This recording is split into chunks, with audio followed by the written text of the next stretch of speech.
Imagine empowering a young person to believe that they belong, so much so that they genuinely thrive in spite of prejudice. Aisha Thomas. Black Trolls back today. How old are you? I'm 15 years old. 18. I am currently 16, but I will be turning 17 tomorrow. Oh, happy early birthday! Thank you. I am 17 years old. And how do you identify? I identify as a biracial female who is confident, passionate, and strong-willed. I identify myself humorous, bold, adventurous, young black man. I identify as a unique, well-spoken, and beautiful Dominican and St. Lucian American, though Caribbean American. I identify as a caring, tenacious, and passionate Afro-Latino. Does representation matter to you? Yes. Yes. Yes, it does. It matters a lot to me. Yes, it does. So when you think of figures, either in movies, TV shows, books, or even in real life, what characters do you find yourself identifying with, and why? I always find that I can usually identify with the main character due to whatever it is, or like I feel like their personality correlates to mine rather. Like in Encanto with Mirabel, when she really just wants to help everybody, but she doesn't really have the power to do so all the time. I think I identify with Miles Morales, Black Panther, sometimes LeBron James, John Morant, basketball players or characters in books who really represent being African American and not always starting from like rock bottom and staying rock bottom, much like how it's portrayed in media. We stay down, stay in poverty. I identify with mainly my oldest sister. Her name is Kinesia. She is just like the most authentically herself. She went about her own way. She was out there. She did her own thing, and she still is. She's doing whatever makes her happy. And I really, really look up to that. For one, I'd say my boyfriend, because we grew up in similar backgrounds. Like, he was raised a little bit differently, but at the same way, like how our parents are, they're similar, like to the day. We have similar ways that our parents treat us. So I'm able to go to him and I can tell him about what's going on in my life, and he could understand, and we can joke and get each other, and we're both constantly changing. Another person is Marseille Martin, because she's like this same age as me. She's, I believe, 18. She didn't wait until she was older and graduated college or high school to go start her life and jumpstart her career.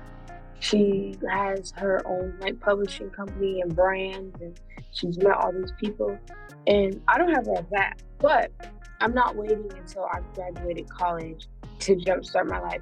I'm doing dual enrollment right now so that I can graduate high school with my AA degree. And so that way when I graduate high school, I can get jumpstart on my career instead of graduating high school and then going to college to get my AA degree. When you think of representation, what does that mean to you? Representation means to me how I can see myself into other people, or more of how I can see myself doing something that someone that looks like me is doing, or someone similar to me is doing. If I see myself in a role that someone else is playing, like say in TV, then it makes me more confident in that I can be that role.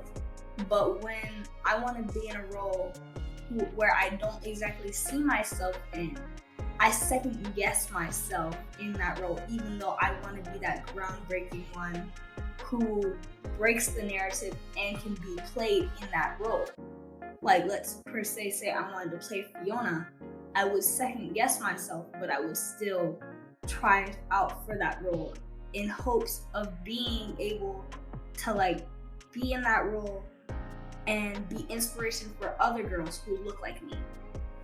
Whenever I think of the word representation, I always think of something that's symbolic, like symbolic of something you stand for or something that you are. Like when Black Panther came out, there were so many Black people who were very proud to be African American, because it was like Wakanda wasn't just representing Africans as, you know, the usual, like we live in America. In America, you see Africans in media portrayed as poor, wearing sheepskin, lion skin, not really modern. But these people were ahead of everyone's time, and they didn't want to share it because they knew what that might bring, because the world might just not be ready for that. Or whenever I was younger and I watched Spider-Man Into the Spider-Verse for the first time, I saw a young Black teen and I was like, wow, that's just like me. So whenever I think of representation, it's just like, what are key parts of you that are shown to everyone, to people who might not just get it? Representation in specifically media, that means for me a darker skinned female, someone who has hair that is similar to mine, because a lot of the representation that is shown in media, though it may be a Black female or like a Black teenager, their hair is straightened. So a darker skinned female, preferably a teenager, because I am a teenager, I can relate more, with more 4C, kinky, coarser types of hair, and someone who is free-spirited and is very creative, because I associate myself to be more creative and just less stereotypical. A lot of the times, Black female characters in TV shows, movies, etc. are just the side character, a bit of comedic relief for a second or two, and it goes back to the main character.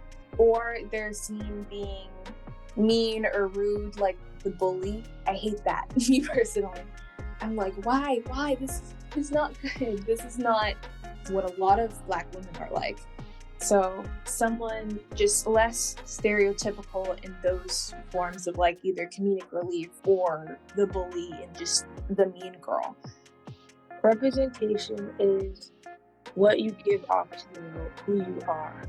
It's not just about your looks either. What you wear and how you dress, it all gives off a representation, but it's also hygiene and your characteristics. Like, you can dress pretty, but then show off this mean representation, and people aren't going to like you. It's important to be kind to others and to be supportive, because you need people in your daily lives to really go somewhere. And if you have good representation, you'll be able to get people in your corner and present better opportunities. You guys can connect and start businesses and grow with your career, your future, and even help you with life things as you get older. What do you want to be when you grow up? I would like to be a cosmetologist because I enjoy doing hair and makeup for other people. And when they see the result, that makes them happy. And in turn, that makes me happy. It's always been weird for me, wondering what I wanted to be when I grew up. Because when I was younger, I always saw Transformers and superheroes like Spider-Man. Mostly Spider-Man, honestly. Or Ben 10. So I wanted to be a superhero. And I thought the best way I would be able to do that would be being a cop or something.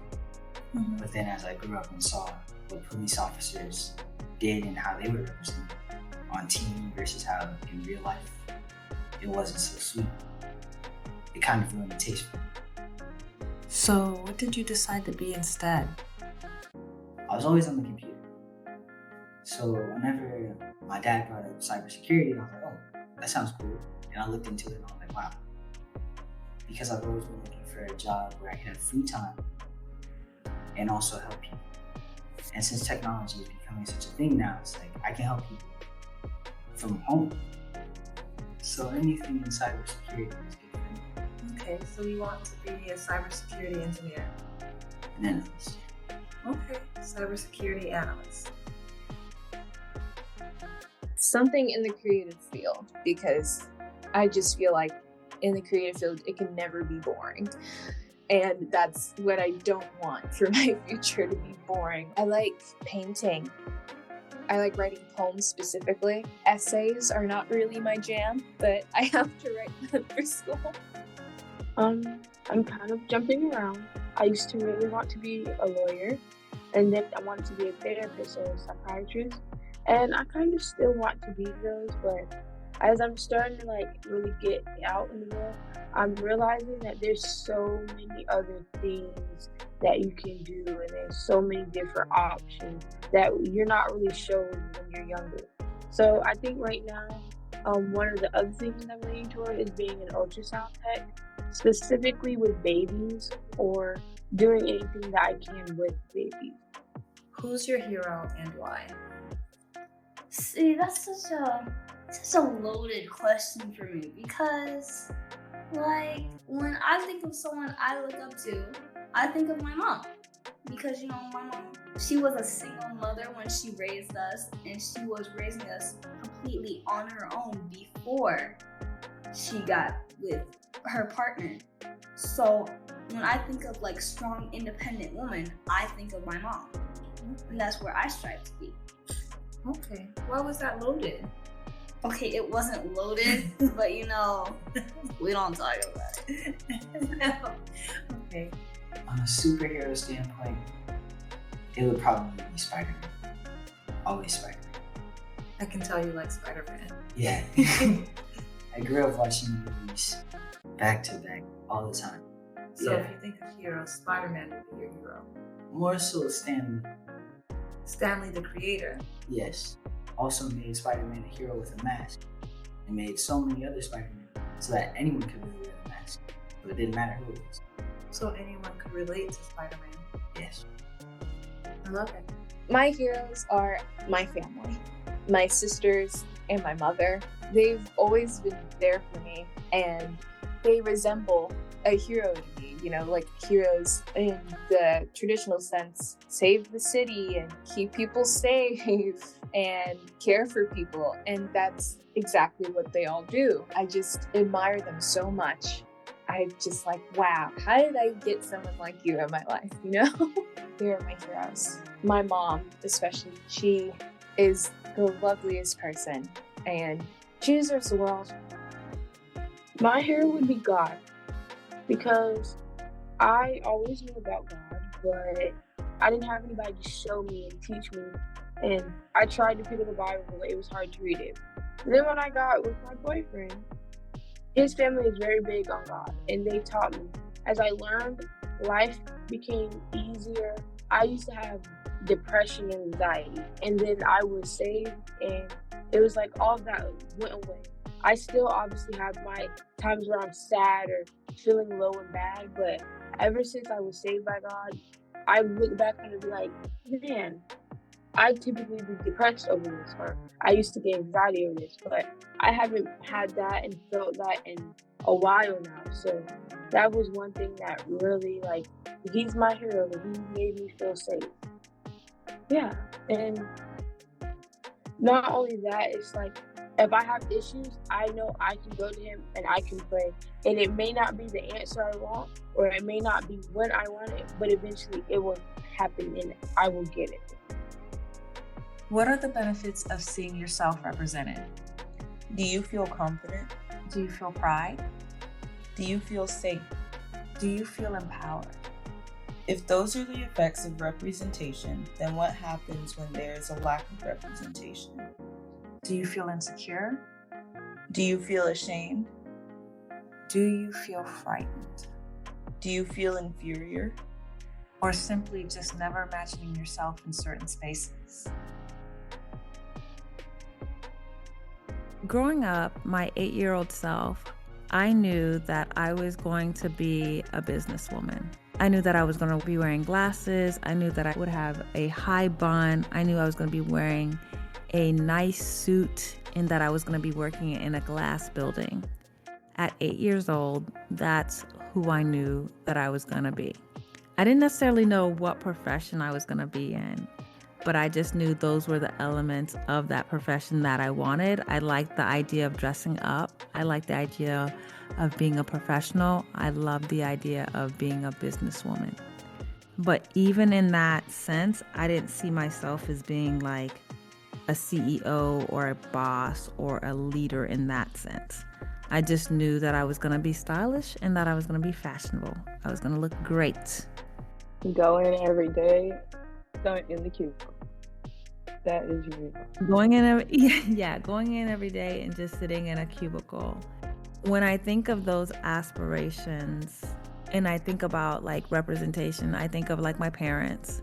My parents worked hard. They both had very humble beginnings. They used to work in orange groves when they first came here from Haiti. And then from there, they ended up getting their citizenship, and my parents were just hardworking. So the representation that I had from my parents were that they were hardworking.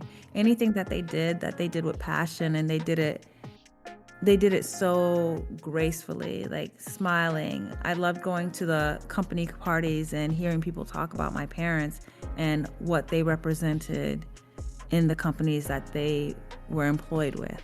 But then when I think about the ladders that I want to climb as opposed to what I choose not to, I wonder if a certain piece of that is due to the representation that is actually out there that you see. From elementary school, I know I wanted to work in psychology. I didn't know what I wanted to do with that exactly, but I definitely knew that psychology and the mental health field is what I wanted to go into. I don't think there was much that necessarily transpired other than maybe like my old childhood trauma and working through things and wishing I had more mental support is probably what pushed me in that direction from a young age. And also growing up being others that didn't have that mental support as well. As far as my family goes, they definitely were always supportive of my dreams, though I don't know how supportive they were at the time of mental health. My mom definitely was always trying to push me to do and achieve everything I want, and at a very young age, on both me and my sister's door, she posted a laminated quote that said, "If excellence can be achieved, then good is never enough." And I actually hated the fact that she left that on my door for like 4 years, because like I was just trying to live my best kid life. But it's something that I definitely hold true to myself now.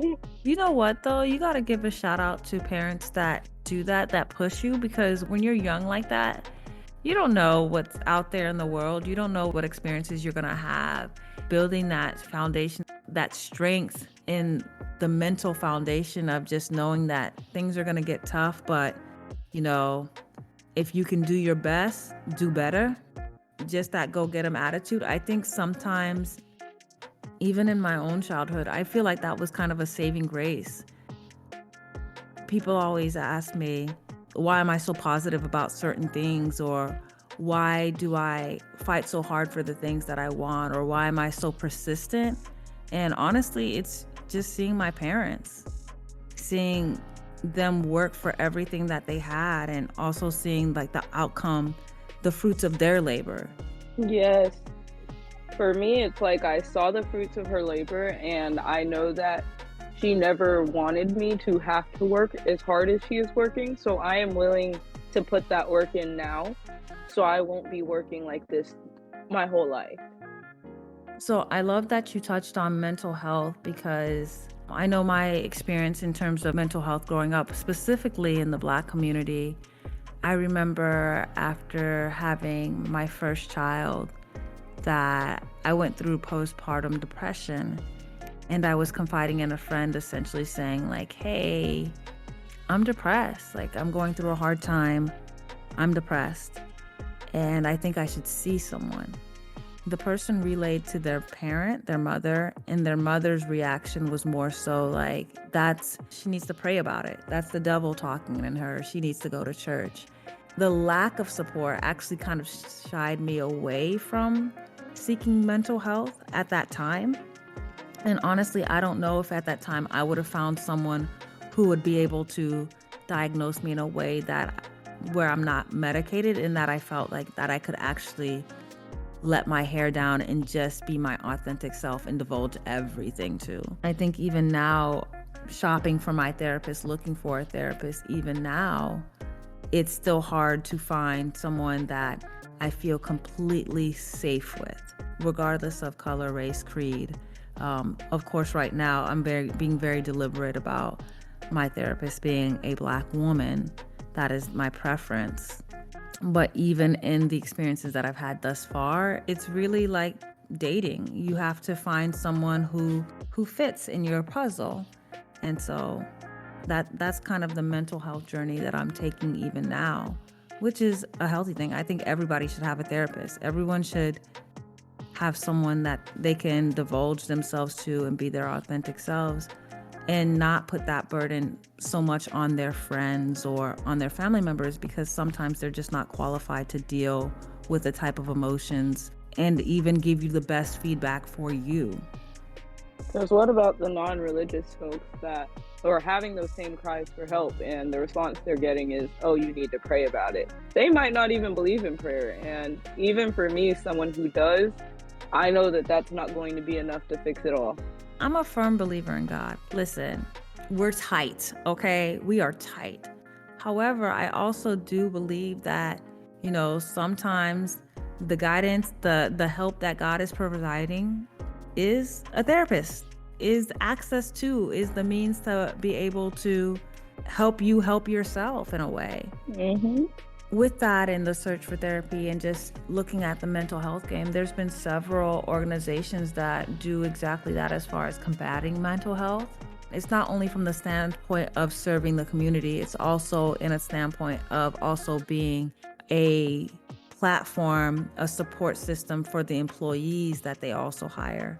Yes, Black applied behavior analysts do a great job at doing that. They are in the field of applied behavior analysis, and that is a subfield of the mental health community that focus on behavioral health. And they offer mentorship, scholarships, training opportunities. That means parent training, people that are Black hoping to get their master's degree or just looking for extra training, scholarships. They will cultivate a community of us to go out and be the faces that we are going to see in those therapy worlds, because there's not currently a lot of us, that's for sure.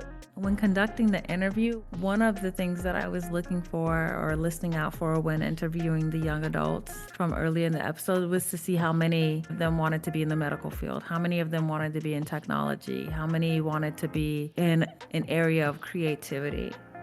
And each one of these young adults, they were so passionate about what they wanted to do, and they know exactly where they want to go. One young lady was talking about being in the healthcare system, and that made me happy because I think that's still a field where we're underrepresented. But when I say that it makes a difference, as far as me personally, I have a Black ophthalmologist. I'm shopping for a Black dentist. I have a Black gynecologist. There's something about going to someone who looks like you, who mirrors you, who can talk to you in a way where they're not dumbing it down, but they're also not using jargon that you don't understand. Like, they can level with you. There's a bit of comfort in that. The last time I had an ear infection, I had to go to the doctor and get my ears checked out. And I hate medicine. I loathe medicine. I only take medicine when I absolutely, positively have to. Like, I have to be in so much pain that it's the only option. That is the same here. Yeah, I don't do medicine. It's not my first go-to. I like my body trying to heal itself naturally by itself first. And then if the process is a little too slow for me, then we talk about medicine. Going to this doctor, I talked to her about putting onion juice in my ear. Going to her and talking to her about that, I didn't feel stupid. She didn't make me feel stupid whatsoever, because doctors be rolling their eyes when people do one of two things. Either come to them and self-diagnose, says, I've been looking at WebMD and this is what I think I have. At least the doctors that I've been in contact with, they hate that, because they're like, okay, let us diagnose you. Let us figure it out for you. We did go to school for this.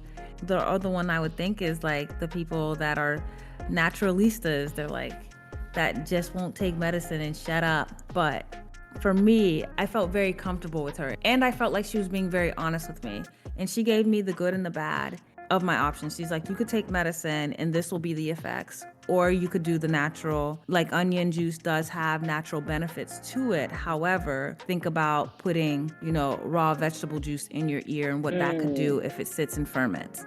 So she talked about the pros and cons of either way that I decided. And she left up the prescription to me, like, I'm going to give you this prescription, but it's up to you if you want to take it. And I thought that was, I don't know, it felt very, very comfortable. I felt like I was talking to my homegirl, not just a doctor.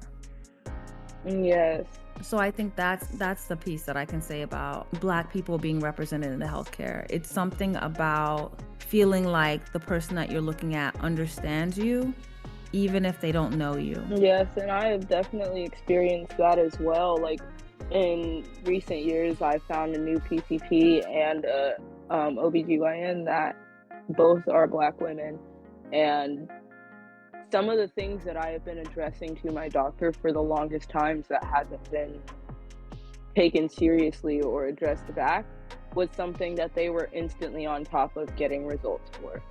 And I have never experienced that in the medical field until now. I love that.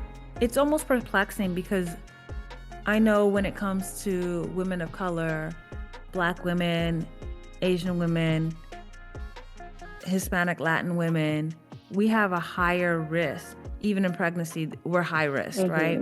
So you would think that because of that, there would be more protocols or more criteria in place. And I think that there is, but I don't know how effective that is of what they currently have in place right now, just because of how high the death rate is for women of color in pregnancy. And there's such that idea of, because those protocols are often overlooked, because that's not their walk of life, that's not their understanding, so why do they care about it? And that's not the idea that I want any medical professional that's going to be overlooking my health and care to have. But I think that unfortunately is a sad reality of it. It just reminds me of a passage in The Bluest Eye by Toni Morrison, where you're looking through the perspective of Pacola's mother, who she's talking about her experience at the hospital and how the doctors are reviewing the patients with the interns, showing them how to treat patients, how to look at them and how to serve them. In the scene, she says that the doctor tells the students, like, the doctor never addresses her, never talks to her. The doctor just says, you see her and she's a Black woman. You see her and, they're strong. They don't even feel pain. Right?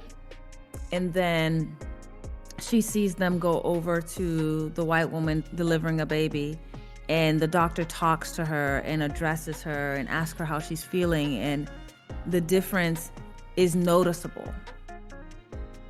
So then you read that experience and then you wonder what the inspiration for that piece is. Then you line it up with the statistics of childbirth when it comes to women of color as opposed to white women. When you hear about medical procedures or like ailments that are on Black people, Black and brown people, that get addressed quicker when it's on white skin or for white people. Yes. It just reminds me of this young man, Malone McQuimbe, who created a medical book called Mind the Gap. And in his medical book, it specifically shows the difference between ailments and diseases on white skin compared to Black skin. I thought that was creative because when looking at the pictures, there's some things that are so noticeable on white skin that is almost invisible on Black skin, that it would be very hard to diagnose. I didn't realize that there was such a difference in appearance in that sense. Yes, there is so many things like that.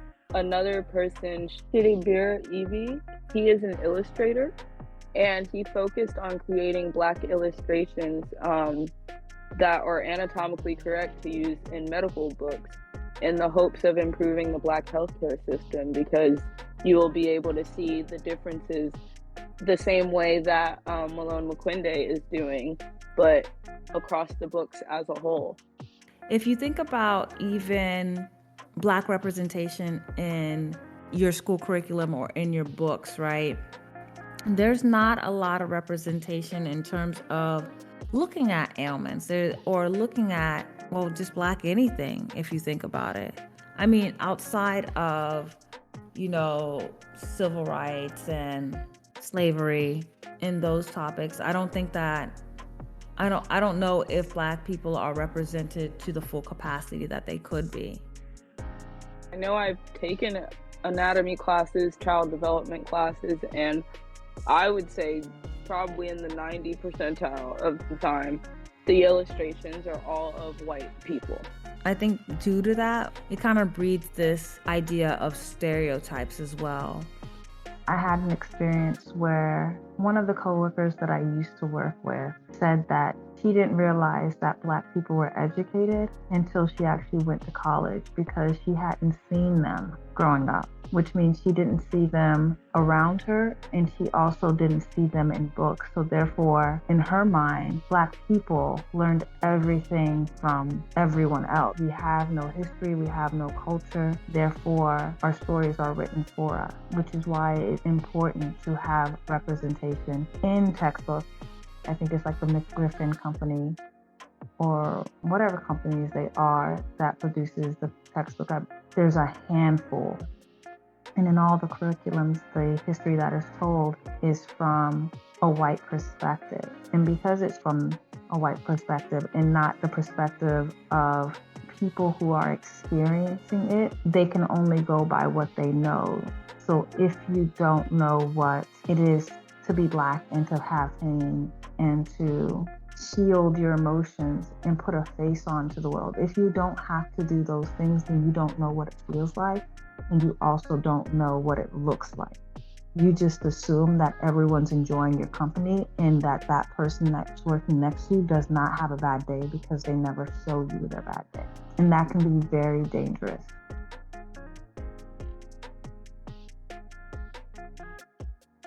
If you're a supporter of Black Trospective, follow us on Instagram at Black Trospective.